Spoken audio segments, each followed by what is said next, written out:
Hello guys! Welcome to my channel. So for today's video ay magluluto tayo ng mango sticky rice. So meron tayong glutinous rice or sticky rice. Huhugasan lang natin ito bago natin isaing.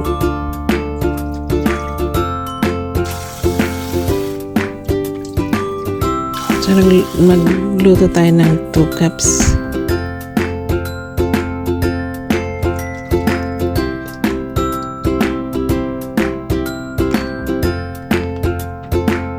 So ilagay natin sa rice cooker. Then naglagay na ako ng sugar, ng coconut milk. So ibabalance natin yung water level. Then mag-add na tayo ng konting salt. Then that's it. Then saka natin iluluto. So gumawa din tayo ng coconut cream. So coconut. Nag-add ako ng sugar, ng konting salt and flour. Then saka natin pakuluan.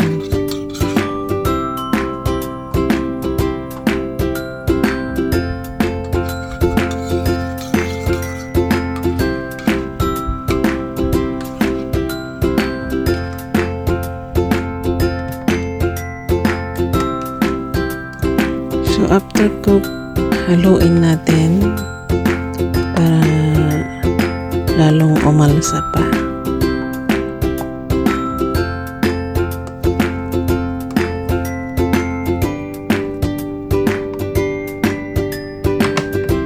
Then saka natin i-cover ulit. Then yan, pwede na nating i-serve. So maglagay tayo dun sa maliit na bowl. Then, maghiwa tayo ng mango.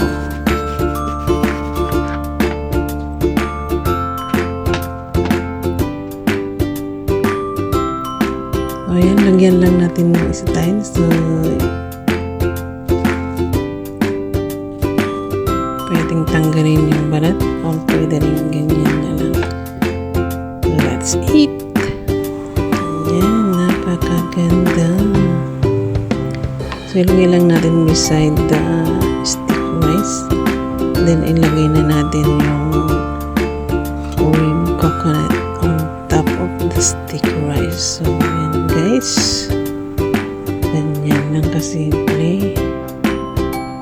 Ayan. Napakaganda. Napakasarap.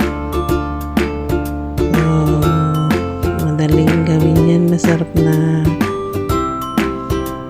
merienda. So thanks for watching. See you in my next vlog. Please like and subscribe. Bye bye.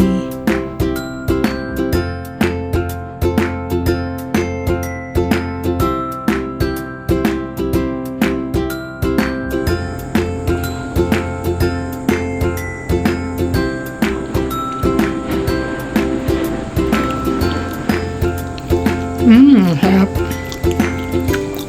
So yummy.